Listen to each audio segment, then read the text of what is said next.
네, 이번 시간은 어디서부터 시작을 해볼 거냐면, 저희가 그 오전에 2차 항을 포함하는 선형얘기를 했었죠. 2차 항을 포함하는 선형얘기를 하게 되면, ax 제곱 더하기 bx 더하기 c 이렇게 해서 개수 두 개와 상수 하나, 절편 하나를 찾아낼 수 있다라고 말씀을 드렸고요. 그래서 그런 이차 함수가 떻게 그려지고 필리안 세트와 테스트 셀에서 어떻게 예측을 했는지 여기 예측 값들을 우리가 직접 숫자들로 찾아보기도 했지만 어떻게 예측을 했을까 하고서 시각화를 해보자라고 했었죠. 이 시각화하는 것부터 같이 해보도록 하겠습니다. 물론 보니까 이미 다 하신 분들도 계신 것 같은데 혹시나 못하신 분들 있으시면 참고하시면 될 것 같아요. 일단 귀찮은 것부터 먼저 코딩을 해놓고 시작하겠습니다. 그리드 그려줄 거고요. 그 다음에 X, X축, X축을 우리가 무엇으로 사용할 거냐면 그 물고기의 길이, 이게 독립변수. 그래서 물고기의 길이만 알면 물고기의 무게를 예측할 수 있을까? 이게 우리의 문제였었죠. 그래서 Y축의 Y좌표는 웨이트, 무게가 될 거고요. 음, 네. 그리고서 show. 요 정도 해주면 되겠죠? 만약에 범례가 있으면 범례까지 표현을 하면 되니까요. 레전드까지 넣어주시면 아직 범례는 없지만 이렇게 될 거고요. 여기 있는 이 스케일들은 X축에 있는 T계에 있는 값들이나 Y축 T계에 있는 값들은 우리가 그래프를 직접 그리면 이 숫자들은 바뀌게 될 겁니다. 훈련 세트부터 먼저 그려보시면 선잡도는 그냥 간단하게 스캐터라고 하시면 되고요. 훈련 세트는 X 트레인이 가지고 있어요. X 트레인이 가지고 있고 레이블, 어, 레이블은 Y 트레인이 가지고 있죠. 얘가 물고기의 길이를 가지고 있고 얘가 물고기의 무게를 가지고 있습니다. 이렇게 해보시면 이렇게 찍혀 있죠. 이렇게 찍혀 있고 이제 여기 숫자들이 실제 길이와 실제 무게로 바뀌어 있죠. 알파를 조금만 줄까요? 알파를 0.6, 0.6, 0.5, 뭐, 요 정도 주시면 될 것 같고. 네, 얘가 트레인 세트라고 하는 걸 알려주기 위해서 레이블에다가 트레인이라고 이렇게 쓰도록 하겠습니다. 트레인이라고 나왔죠. 테스트 셋도 똑같이 하시면 돼요. plt.scatter 쓰시면 되고요. 테스트 셋의 물고기들의 무게는 X 테스트가 가지고 있죠. X 테스트가 가지고 있고, 그 다음에 그 물고기들의 무게는 Y 테스트가 가지고 있어요. 알파를, 여기도 0.5, 그 다음에 레이블은 테스트 셋. 이렇게 주시면, 네, 여기 주황색으로 표시가 된 부분들이 테스트 물고기들. 테스트 물고기들의 실제 길이와 실제 무게가 X좌표, Y좌표로 추가가 되어져 있습니다. 어, 그 다음에 우리 가상의 물고기가 있었어요. 그죠? 가상의 물고기를 50cm, 그 다음에 1500g으로 했었나요? 이런 가상의 물고기를 점으로 하나 표시를 해볼게요. 스캐터라고 하시면 되고요. 50, Y좌표는 1500, 1500, 그 다음에 여기는 빨간색으로 그릴까요? 빨간색으로 마커. 마커부터 할게요. 마커는 역삼각형, 그 다음에 색깔은 빨간색. 그리고는, 여기가 문자야. 죄송합니다. 단축키를 잘못 눌렀어요. 이렇게, 이렇게. 여기 빨간색으로 역삼각형 모양으로 그려진 게 여기가 가상의 물고기 하나. 가상의 물고기 하나. 이걸 넣는. 자, 이렇게 해서 실제 데이터 프레임에 있었던 훈련 세트 42개의 물고기가 파란색으로 그려져 있고요. 그 다음에 그 훈련 셋과 테스트 셋으로 나눴을 때 14마리였었던 것 같은데 테스트 셋에서 있었던 14마리 물고기의 그 길이와 무게가 두 번째 선 정도로 나타났고 역삼각형 모양으로 보이는 요거 하나는 우리가 그냥 가상으로 하나 찍어본 거예요. 그죠? 가상으로 하나 찍어본 거고 뭐 훈련 셋에도 들어있지 않았고 테스트 셋에도 들어있지 않았던 그런 가상이고요. 자, 이제 2차 함수 그래프를 그릴 거예요. 2차 함수 그래프 그리기 위해서 여기 대략 보니까 우리가 어느 범위에서 그래프를 그리면 될 것처럼 보이냐면 한 요 정도에서부터 요 정도까지만 그래프를 그려주면 되지 않을까요? 그래서 여기 시작값 한 5 정도부터 그리면 되겠죠. 그 다음에 51, 죄송합니다. 50보다 조금 큰 값까지만 요 범위 안에서만 그래프를 그려도 충분할 거잖아요. 뭐 괜히 그래프를 뭐 이렇게 해가지고 뭐 마이너스 50에서부터 플러스 50까지 이렇게 그릴 필요는 없지 않겠어요, 그죠? 네, 그래서 요 범위 안에서만 그려도 충분하니까 거기를 되게 짧게 자르는 거예요. 거기를 numpy.a range 어레이 레인지란 뜻이죠. 5부터 51까지. 곡선을 우리가 그 선 그래프는 직선을 연결할 수밖에 없어요. 직선들을 연결하는 거거든요. 그래서 직선들을 연결할 때 점이 두 개밖에 없으면 이렇게 직선 하나밖에 안 나와요.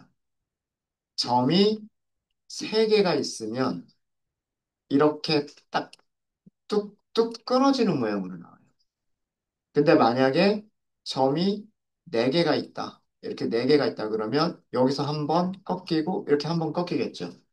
점들이 많으면 많을수록 실제로는 직선을 연결하는 거겠지만 사람들이 우리가 눈으로 볼 때에는 부드러운 곡선처럼 보일 거예요. 그러니까 점들을 아주 세밀하게 막 잘라가지고 거기를 하나씩 하나씩 직선으로 연결하면 우리 눈으로 보기에는 곡선처럼 보일 거란 말이에요. 그래서 이 증가시키는 거를 0.006, 뭐 이렇게 굉장히 짧게, 더 짧게도 만들 수 있어요. 짧게도. 그래서 이 늘려주는 숫자, 시작값과 끝나는 값까지 사이에 일정하게 늘려주는 숫자를 작게 만들면 작게 만들수록 직선이 점점 더 부드러운 곡선처럼 보이게 될 거예요. 자, 이게 있는데 문제는 우리는 얘는 x만 있는 거잖아요. x 제곱이 없는 거잖아요. 그죠? 그럼 x 제곱을 포함을 시켜줘야 된단 말이에요. 그래서 뭘 만들 거냐면 x 폴리라고 하는 거를 만들 건데 이거를 컬럼을 numPy에서 컬럼 연결하겠다 이렇게 만들어 주시면 돼요. 이렇게 만들어 주시고 x 제곱하고요. x를 합쳐 주시면 돼요. 자, 이 x 폴리를 프린트 한번 해볼까요? 프린트 하시고 일단 모양을 먼저 x 폴리의 모양을 출력해 보고요. 그 밑에서는 점이 너무 많을 거예요. 다 출력하기는 너무 많으니까 x 폴리의 앞에서 5개, 컬럼은 전부다. 자, 요렇게 출력한 거를 한번 좀 볼게요. 여기 프린트문 2개가 있을 거예요.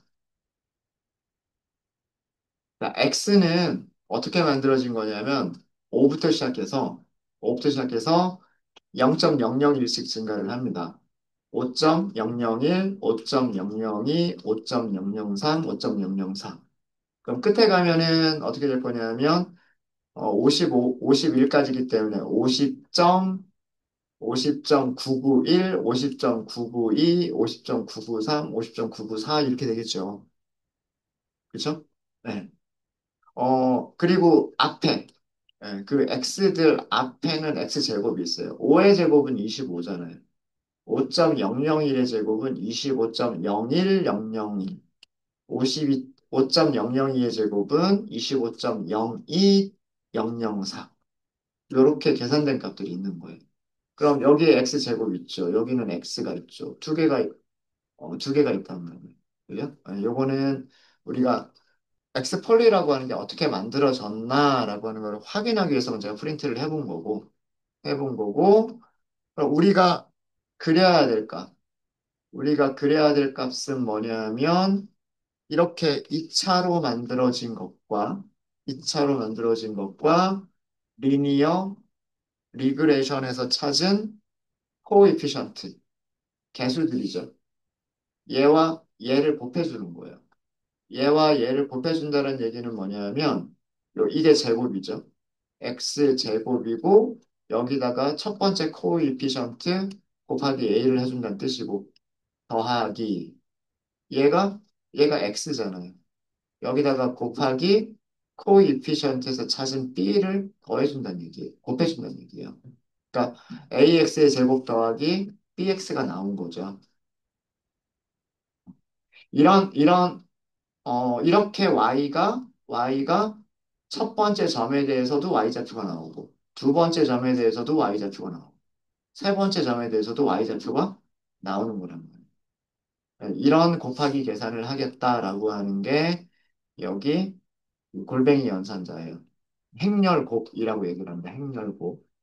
여기다가 이제 상수를 더해줘야 되죠. 절편을 더해줘야 돼요. 그 절편이 리니어 리그레이션에서 인터셉트라고 하는 속성으로 가지고 있어요. 얘가 우리가 그래프를 그리기 위해서 필요한 y좌표. 그래프를 그리기 위해서 필요한 x좌표는 얘예요. 얘가 그래프를 그리기 위한 x좌표고, 얘가 그래프를 그리기 위한 y좌표예요. 그래서 그 두 개를 이용해서 뭘 그려주시면 되냐면, 플롯이 선그래프 그리는 거예요. 여기에는 x, 그리고 y 햇 이렇게 그려주시면 되고요. 빨간색은 이미 써가지고 여기 라인이 아마 이게 되지 않을까 싶은데 아 초록색 그린은 이렇게 하면 되겠네요. 그냥 이렇게 해서 그린 직선 이렇게 하시면 초록색으로 그려졌어요. 초록색.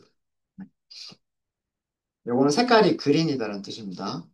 그 다음에 이거는 직선으로 연결해라는 뜻이에요. 직선으로 연결했는데 뭐처럼 보이세요? 네, 곡선처럼 보이죠? 곡선처럼 보여요. 이게 선형회기. 네, 회기 곡선입니다. 회기 곡선. 여기도 레이블 줄 수 있어요. 여기도 아마 레이블 가능할 거예요. 뭐 리니어 리그레이션, 리니어 아니 리그레이션이라고만 쓸까요? 리그레이션. 네, 초록색은 리그레이션이다 이렇게 보여주죠. 자, 어때요? 아까 직선으로 예측하는 것들보다 더 정확하게 예측할 것 같지 않으세요? 그죠? 어, X좌표만 알면 X좌표의 의미가 뭐예요? X좌표의 의미는 물고기의 길이란 말이에요. 그죠? 곡선 위에 있는 점들을 보세요. 만약에 물고기 무게가 30cm이면 이렇게 예측하겠다고 했어요. 그죠? 그 30cm 근방에 있는 훈련셋이나 테스트셋을 보세요. 무게가 이 정도란 말이에요. 차이가 물론 여기가 좀 범위가 크긴 하지만 어, 차이가 그렇게 많이 안 날 수 있어요. 직선에 비해서 차이가 많이 안 나죠. 그러니까 오차가 많이 나는 점들이 줄어들었어요. 이런 몇몇 개를 제외하고는 이 곡선 주위에 많이 몰려 있죠. 그죠? 그래서 MSE가 작았던 거예요. MS, 실제 값에서 예측 값을 빼주고, 제곱하고, 다 더해서 개수로 나눠준, 오차들의 제곱의 평균이 작았던 이유가 뭐냐면, 아까 직선하고 비교를 해보시면, 오전에 그렸던 우리가 직선하고 비교를 해보시면요. 직선하고 비교해 보시면 어때요? 이런 녀석들이 지금 오차였었단 말이에요. 그죠? 여기도 오차, 여기도 오차, 여기도 오차, 여기도 오차. 그죠? 네. 오차가 큰 것들이 좀 많이 보였었단 말이에요. 이렇게. 오차, 특히나 가상의 물고기는 더 오차가 컸었죠. 컸었는데, 지금 우리가 곡선으로 그려보니까, 이렇게 곡선으로 그려보니까, 오차가 큰 녀석들은 요 정도가 오차가 좀 큰 녀석들. 요 정도. 그죠? 나머지는 거의 곡선에 비슷하게 있죠. 그래서 오차가 적게 나왔던 거예요. 게다가 아웃라이어도 보시면 아웃라이어도 이 오차, 요 사이에 요 오차가 어, 직선에 비해서도 더 훨씬 적게 나왔던 거예요. 이해, 이해되십니까?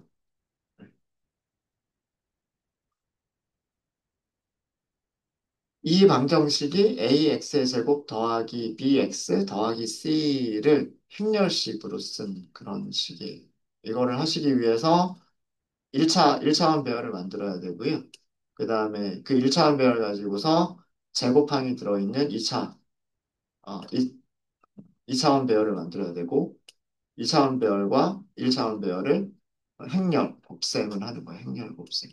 그래서 얘가 순서대로 하자면 x 곱하기 a의 x 제곱에다가 개수 a를 곱해준 거고 x에다가 개수 b를 곱해준 거고 그리고 상수함을 더해준 이런 계산을 수행한 게 이거다라는 뜻이 이렇게. 그래서 얘가 y좌표로 사용할 거죠. 얘가 y좌표고 x좌표는 얘가 x좌표가 아니에요. 얘가 x좌표가 아니라 얘가 x좌표죠. 여기에는 x좌표의 제곱이 들어간 거고 실제로 그래프는 어떻게 그려야 되는 거냐면 x가 10일 땐 얼마고 20일 땐 얼마고 30일 땐 얼마고 40일 땐 얼마다. 이 점들이 있으면 되는 거잖아요. 그래서 x좌표와 y좌표, x좌표와 y좌표, x좌표와 y좌표만 있으면 그 점들을 이렇게 연결하면 되는 거예요. 연결하면. 그게 여기 그린 그래프의 내용이에요. 네. 어, 이해되셨습니까? 그래서 이렇게 그래프를 그려보니까 MSE가 왜 작게 나왔는지, 결정 개수가 왜 크게 나왔는지, 그런 거를 시각적으로 판단을 할 수가 있었던 거죠. 이렇게 하니까. 네, 혹시 질문 있으실까요? 네, 여태까지 문법들이 네, 다 정확도가 좀 다르잖아요. 네, 네. 네. 만약에 어떤 걸 분석하려고 할 때 어떤 모델을 선택해야 할지 고르려면 다 하나씩 읽어봐야 되는데. 머신러닝 그런 거. 네. 일단은 1창만 가지고도 설명이 잘 되느냐? 일단 제일 간단하니까. 그리고 시간도 적게 걸릴 테니까.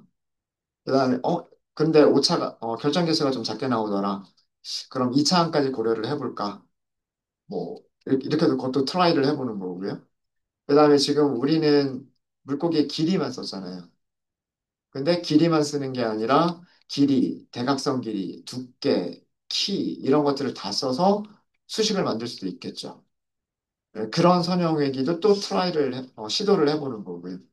여러 개의 모델들을 시도를 해보면서 회계 같은 경우에는 결정 개수가 가장 큰 걸로 선택을 하는 거죠. 그게 머신러닝의 과정.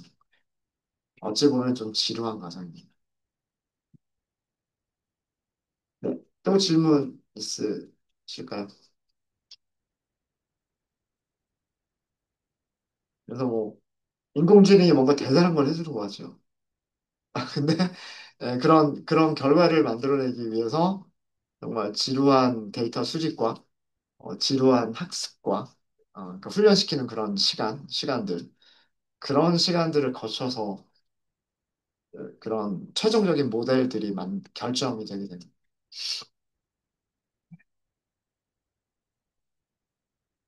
네, 자, 또 질문 없으세요? 자, 그러면은요, 만약에, 자, 우리 이번에는 제가 파이프라인이라고 하는 거를 설명을 드릴 건데, 파이프라인을 설명을 드리기 전에, 어, 2차 함수가 아니라 3차 함수이면, 3차 함수가 아니라 4차 함수이면, 뭐 그렇게 생각해 볼 수 있겠죠. 네. 2차 함수는 이렇게 생겼죠. 그죠? 3차 함수는 이렇게 생겼죠. 물론 이 앞에 개수가 얼마냐에 따라서 우상향으로 올라가는 건지 아니면 우하향으로 내려가는 건지는 좀 달라지긴 하겠지만 2차 함수는 변곡점이 하나가 있고 3차 함수는 변곡점이 두 개가 있을 거고 4차 함수는 변곡점이 이렇게 세 개가 있을 거고요. 5차 함수는 변곡점이 네 개가 있을 거고 이런 식으로 될 거란 말이에요. 네. 그 차수가 하나씩 하나씩 높아질 때마다 어, 그래프가 이렇게 꺾이는 변곡점들이 많이 생기게 될 거예요. 정말 차수를 엄청나게 많이 늘리게 되면 이런 그래프를 만들 수 있지 않을까요? 차수를 엄청 늘리다 보면. 그러다 보면 여기 있는 훈련 세트들을 다 정말 연결할 수 있는 그런 고차 함수를 만들어낼 수도 있을 거다라는 얘기예요. 음. 자, 근데 그거를 만약에 우리가 손으로 한다라고 한다면, 음, 어, 일일이 하나씩 하나씩 다 한다라고 생각을 한다면, 우리 2차항 넣을 때 어떻게 했어요? 여기 원래 그 1차항만 포함하는 그 배열이 있었죠? 거기에 제곱을 해서 항을 넣었죠? 그 다음에는 3차항을 넣죠? 4차항을 넣죠? 5차항을 넣죠? 물론 못할 건 아니에요. 못할 건 아니에요. 어. 변수가 하나밖에 없으면 할만해요. 그냥 내가 3차항까지 고려하겠다, 5차항까지 고려하겠다라고 하는 거를 그냥 손으로 하나씩 하나씩 다 넣어버리면 되니까. 자, 그런데 만약에 우리가 앞으로 할 건데, 물고기의 무게를 어떻게 예측을 할 거냐 하면, 물고기의 길이에다가 어떤 숫자를 곱해주고, 그 다음에 물고기의 대각선 길이가 있었죠. 대각선 길이에다가 어떤 거를 곱해주고, 그 다음에 상수를 더하는 형식으로 무게를 계산하겠다. 이렇게 할 수도 있겠죠. 이, 이거는 독립변수가 몇 개인 거냐면 독립변수가 두 개인 거예요. 두 개인 거예요.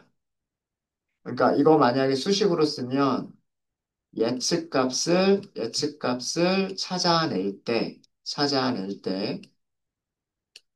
여러 개가 있을 수 있으니까 A1이라고 할게요. A1 곱하기 X1 첫 번째 독립변수 더하기 A2 곱하기 X2 두 번째 독립변수 더하기 C 이런 식으로 쓸 수가 있을 거예요.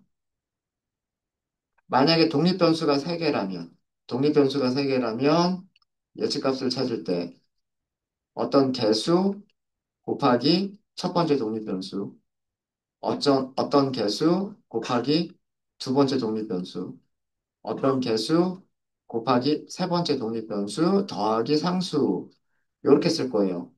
얘가 1차 항만 갖는 선형획이에요. 독립변수가 많아지면 많아질수록 우리가 찾아야 되는 개수들이 많아져요. 1차 항만 고려하더라도. 위쪽에 있는 얘처럼 물고기의 길이와 물고기의 대각선을 독립변수로 사용하겠다라고 하면 찾아야 되는 개수가 두 개예요. 두 개고요. 물고기의 무게를 길이와 대각선 길이와 두께까지 고려를 하겠다. 이렇게 하면 찾아야 되는 개수가 세 개예요. 세 개. 여기에다가 만약에 이차항을 고려하겠다. 자, 여기서 이차항을 고려해 볼까요? 첫 번째 독립변수 제곱한 항이 있을 수 있죠. 두 번째 항을 제곱한 항이 있을 수 있죠. 이차항이 그것만일까요? x1의 제곱도 있고, x2의 제곱도 있고, 또 하나는 x1 곱하기 x2. 얘도 이차항이에요. 두 개의 독립변수를 서로 조합해가지고 만든 것도 이차항이란 말이에요. 그죠? 그러니까 고려해야 될 이차항들이 x1의 제곱, x2의 제곱, x1 곱하기 x2도 고려를 해야 돼. 만약에 독립변수가 세개이면 여기서 이차항 몇 개가 나오냐면요. x1의 제곱이 나오고요. x2의 제곱이 나오고요. x3의 제곱이 나와요. 그러니까 길이의 제곱, 대각선의 제곱, 두께의 제곱. 이것만이 아니라 길이와 대각선을 곱한 값, 길이와 두께를 곱한 값, 그 다음에 대각선과 두께를 곱한 값. 얘네들도 이차항이에요. 그러면은 항이 몇 개가 생기냐면 항이 6개가 생긴단 말이에요. 그러면은 계산해야 될 게 그 6개 개수들을 찾아야 돼요. 어, 이거를 우리가 모든 경우의 수를 다 세가지고요. 모든 경우의 수를 다 생각해서 여기다가 하나씩 하나씩 컬럼 합치기를 할 수도 있겠지만, 누군가 이런 거를 잘 해주면 좋겠죠. 독립변수들만 있으면 그 독립변수들을 서로 조합해서 어, 자기의 제곱이나 아니면은 A라고 하는 변수와 B라고 하는 변수를 서로 조합해서 이 창을 만들어주고 어, 독립변수가 4개면 이런 조합이 더 많아질 거예요. 그죠? 각각의 제곱들과 4개 중에서 2개씩 선택해서 이 창을 만들어내는 또 다른 조합들이 또 있을 거란 말이에요. 항들이 정말 계속해서 엄청나게 늘어나게 돼요. 그래서 이런 것들을 자동으로 해주는 클래스가 있어요. 독립변수만 있으면 그 독립변수들을 가지고서 폴리노미얼 항들을 만들어주는 클래스가 있어요. 이거를 폴리노미얼 피처스라고 하는 클래스가 있습니다. 그거를 사용하시는 방법을 말씀을 드릴게요. 임포트한 부분 있죠. 우리 파일 거의 제일 위쪽에 임포트란 부분이 있을 거예요. 임포트란 부분이 있고, 끝에다가 추가를 할까요?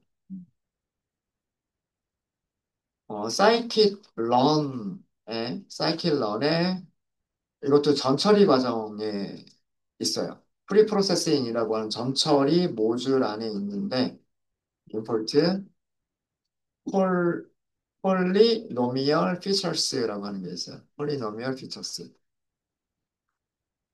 얘가 아차항을 추가해 주는 변환기예요.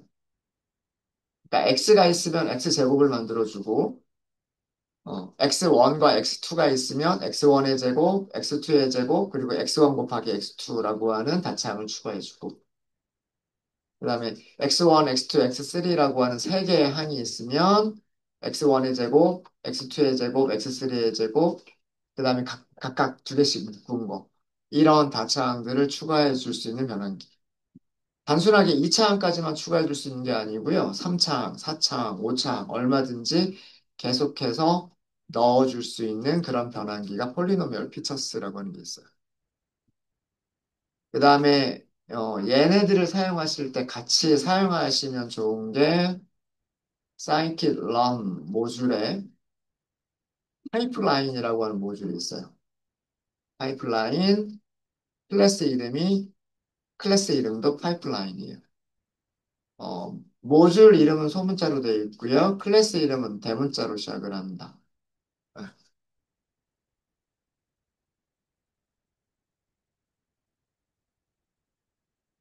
이 파이프라인은요, 변환기와, 변환, 변환기와 추정기를 이따가 좀 설명을 드릴게요. 변환기와 추정기를 연결해주는, 어, 연결해서 추정기 역할을 하는 클래스예요. 뭐 무슨 말인지 모르겠죠. 설명을 드릴게요. 변환기가 뭔지 추정기가 뭔지는 밑에 가서 설명을 드리도록 하겠습니다. 파이프라인이라고 하는 게 있어요. 이 두 가지 사용하시는 방법을 말씀을 드릴 거예요. 다항 회계를 하면서. 요거 두 개 추가됐죠? 이거 임포트 다시 하세요. 임포트 다시 해주세요. 그래야 얘네들 클래스 이름들을 사용할 수가 있으니까. 네, 밑으로 가겠습니다. 밑으로 가셔서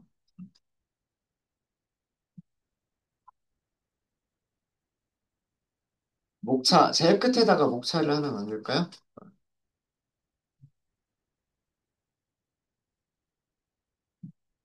파이프라인이라고 하도록 하겠습니다.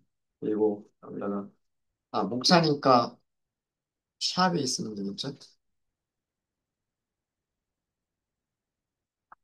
파이프라인을 어떻게 만들 거냐면, 폴리, 클래스 이름 그대로 쓸게요. 노, 폴리노미얼 피처스와 그 다음에 리그레이션을 합칠 거예요. 리니어 리그레이션을 합칠 겁니다.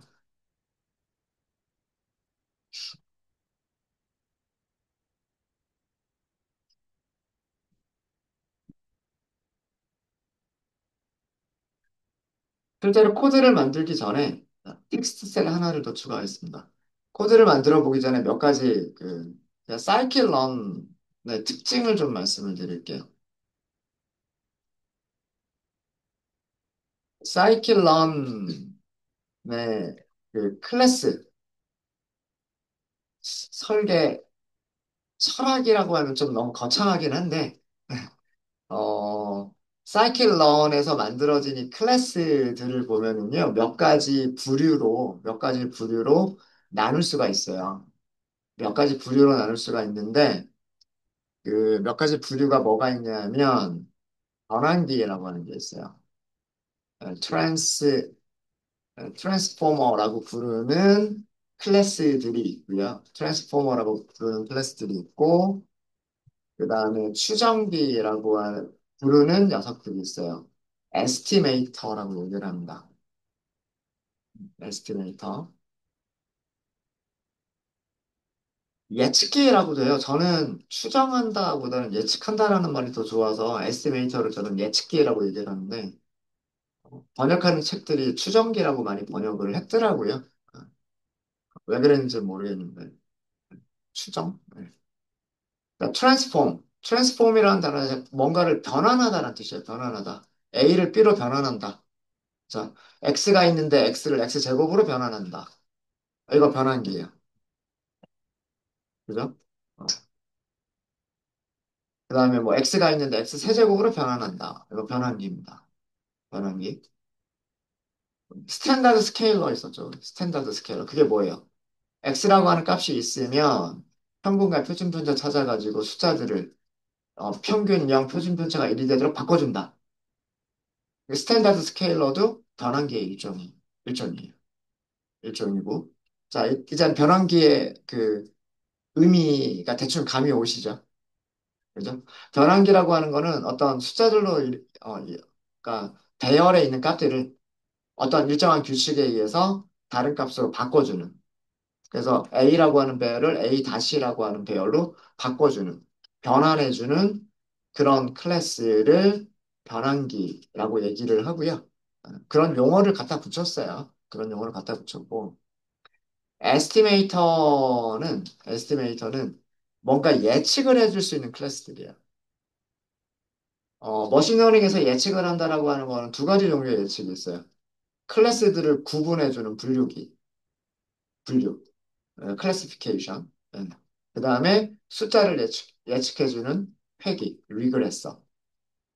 그러니까 머신러닝의 알고리즘을 구현한 클래스들을 추정기, 에스티메이터라고 부를 수가 있어요. 네. 어, 그 변환기 변환기 클래스들의 공통적인 특징이 있는데, 얘네들은요, 어떤 이름의 메서드를 가지고 있냐면, fit, 그 다음에 fit, transform, 그리고 transform이라고 하는 메서드들을 가지고 있어요. 스탠다드 스케일러 생각해 보세요. 스탠다드 스케일러한테 그 훈련세 주죠. 스탠다드 스케일러한테 훈련세 주는 게 fit, 그죠? 그 다음에 훈련셋을 숫자들을 변환해 주세요가 transform이었었죠. 근데 피팅과 트랜스폼을 동시에 해주는 메서드가 fit transform이라고 하는 게 있었죠. 훈련 셋에서만 사용하는 거. 그죠? 그 다음에 테스트 셋에서는 트랜스폼만 사용해서 만들어주죠. 그러니까 변환을 하기 위해서는 어떤 규칙을 찾아야 된단 말이에요. x를 x제곱으로 만들 거냐 이것도 규칙이죠. 그 다음에 평균을 0, 표준 편차를 1로 만들도록 할 거냐 이것도 규칙이죠. 그런 규칙을 찾는 게 fit, 규칙을 찾았으면 변환하는 게 transform. 그래서 변환기 클래스들은 fit과 fit transform과 transform 메서드들을 가지고 있어요. 공통적으로. 스탠다드 스케일러가 이 세 가지를 다 가지고 있고요. 민맥스 스케일러도 이 세 가지를 다 가지고 있고요. 우리가 이번 시간에 볼 폴리노미얼 피처스라고 하는 변환기도 얘네들을 가지고 있어요. 얘네들 가지고 있고, 어, 에스티메이터의 특징은, 어, 우리가 지금까지 사용했었던 KNN, K 네이버스 클래시파이어나 K 네이버스 리그레서나 리니어 리그레션과 같은 것들을 생각해 보시면 돼요. 훈련 데이터를 가지고서 훈련하죠. 훈련한 다음에 뭐 하죠? 예측하죠. 예측했으면 뭐 할 수 있어요? 점수 계산할 수 있어요. 그러니까 여기서 제일 중요한 건 이거예요. 프리딕트 메서드를 가지고 있는 거. 이런 메서드들을 메스, 메서드들을 가지고 있는 클래스를 scikit-learn에서는 estimator라고. 그러니까 트랜스포머나 에스티메이터나 둘 다 fit이라고 하는 메서드를 가지고 있는 거는 똑같아요. 의미는 조금 다르지만 변환기에서는 일정한 규칙으로 변환하기 위해서 그 일정한 규칙을 찾는 과정이 fit, 평균과 표준 편차를 찾거나 최소값과 최대값을 찾거나 아니면 x에서 x제곱을 찾거나 뭐 이런 거 그런 과정이 fit이고요. 변환을 해줘야 되기 때문에 가장 중요한 메서드가 트랜스폼 메서드를 가지고 있는 게 변환기예요. 트랜스폼 메서드를 가지고 있는 게 변환기고 예측을 한다라고 하는 기능을 가지고 있는 것들 예측을 한다라고 하는 기능을 가지고 있는 클래스들을 추정기라고 부르는데 공통적으로 fit과 predict를 가지고 있어요. 뭐 probability라고 하는 것도 있어요. 확률을 계산한다라고 하는 그런 것도 있는데 뭐 아무튼 프리딕트와 관련된 예측과 관련된 메서드들 가지고 있는 것들을 추정기라고 얘기를 합니다. 그래서 어, 여러 가지 부류로 나눌 수 있겠지만 사이클론 클래스들을 여러 가지 부류로 나눌 수가 있겠지만 그런 부류들 중에 크게 트랜스포머와 추정기가 있다. 어, 그래서 보통 변환기는 그 머신러닝 모델을 훈련시키기 전에 전처리 단계에서, 그러니까 데이터들의 스케일을 바꿔준다거나 데이터들에다가 어떤 컬럼을 더 추가를 한다거나 이런 데이터 전처리 과정에서 데이터 전처리를 영어로는 프리프로세싱이라고 얘기를 합니다. 전처리 과정에서 주로 사용이 되고요. 어, 대표적인 대표적인 예가 뭐 스탠다드 스케일러, 민, 맥스 스케일러. 그다음에 우리 이번에 사용할 폴리노미얼 노, 노미얼 피처스, 폴리노미얼 피처스 등등등 많아요. 원할 인코더라는 것도 있어요.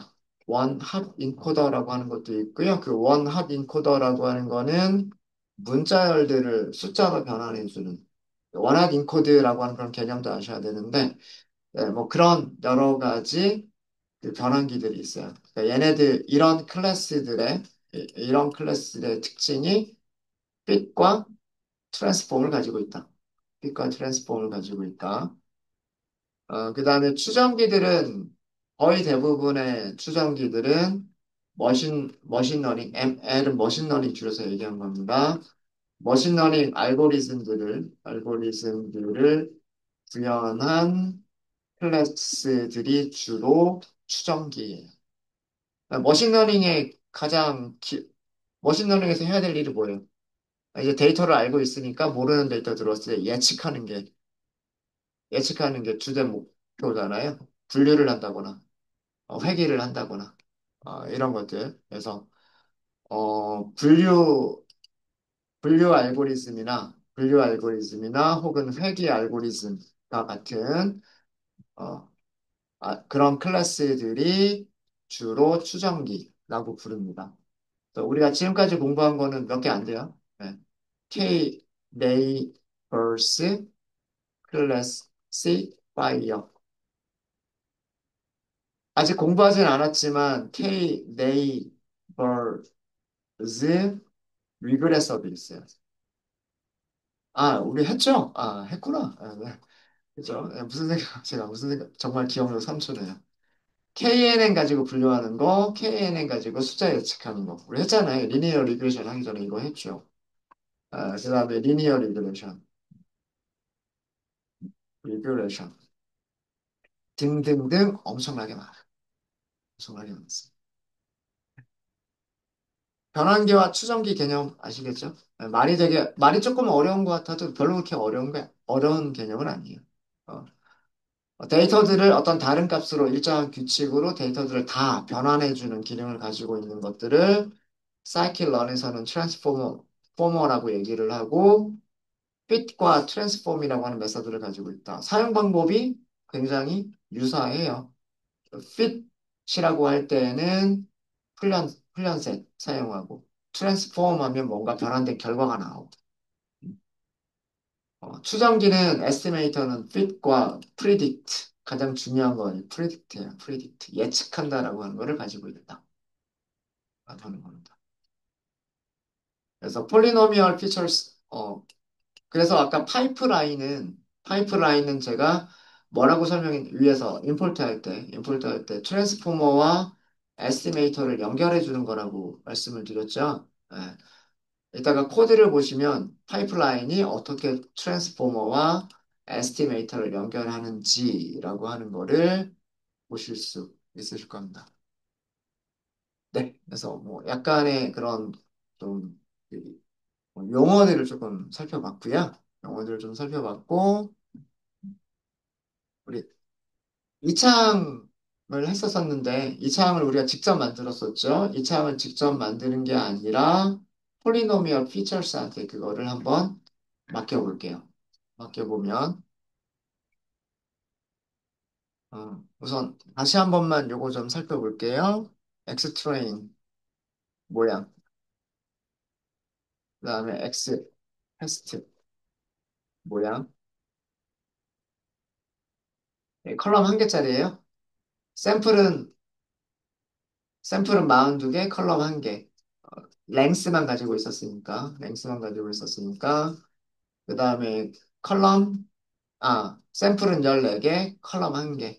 특성 하나만 가지고 있었으니까, 이거 기억하실 거고요. 음. 폴리노미얼 피처스를 그냥 간단하게 폴리라는 변수에다가 할게요. 폴리노미얼 피처스. 이렇게 해서 객체를 생성하시면 돼요. 우리가 스탠다드 스케일러도 사용하기 전에 먼저 생성자를 호출을 했었죠. 그런 다음에 fit 혹은 transform 이런 메서드들을 호출했죠. 마찬가지로 폴리노미얼 피처스도 생성자를 먼저 호출한 다음에 그 다음에 메서드를 호출하시면 돼요. 생성자를 보시면은요, 생성자를 보시면 파라미터들이 있는데, 첫 번째 파라미터 이름 뭐예요? 디그리라고 돼 있죠, 디그리.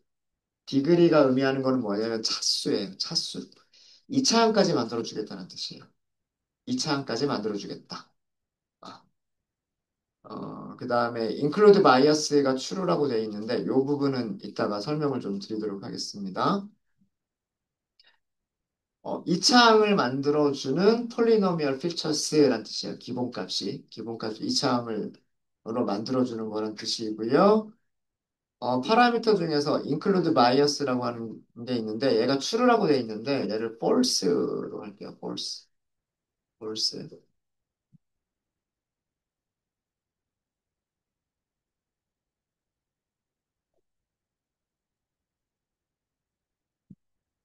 자, 그러면은 얘가 변환기 객체를 변환기 객체를 생성을 한 거고요.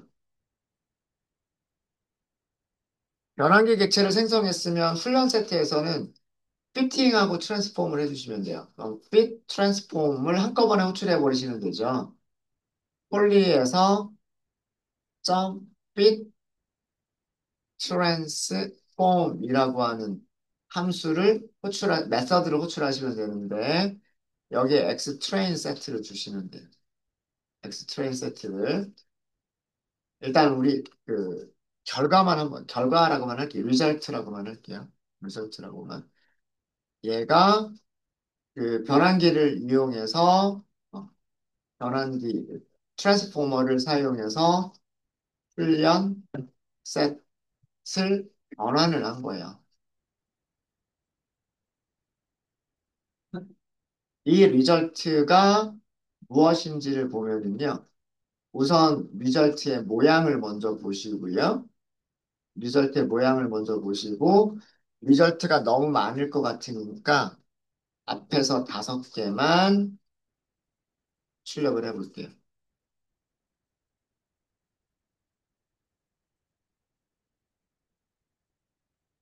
자, 샘플 개수는 여전히 몇 개? 42개. 컬럼이 2개.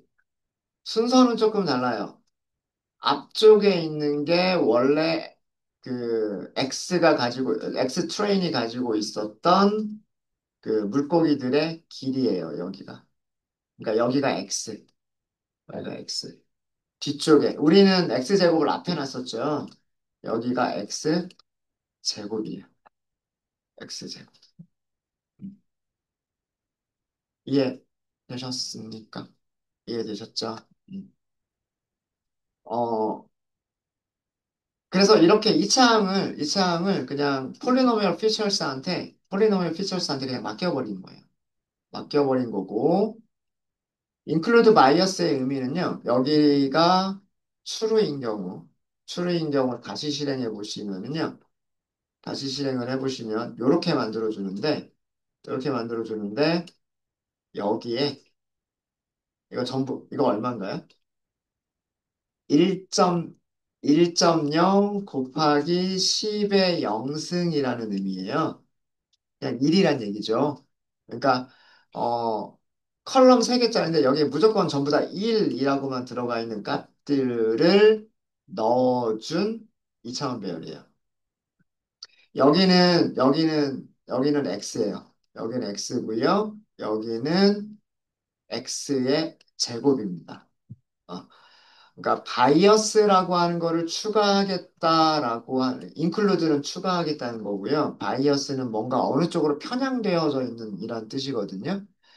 그러니까 편향을 추가하겠다라는 의미의 파라미터인데 얘를 추루를 넣어주면 모든 값들이 1인 컬럼을 하나를 추가를 해줍니다. 모든 행에 있는 모든 값들이 1인 컬럼 하나를 추가를 하고요. 나머지는 똑같이 x와 x제곱 이렇게 만들어줘요.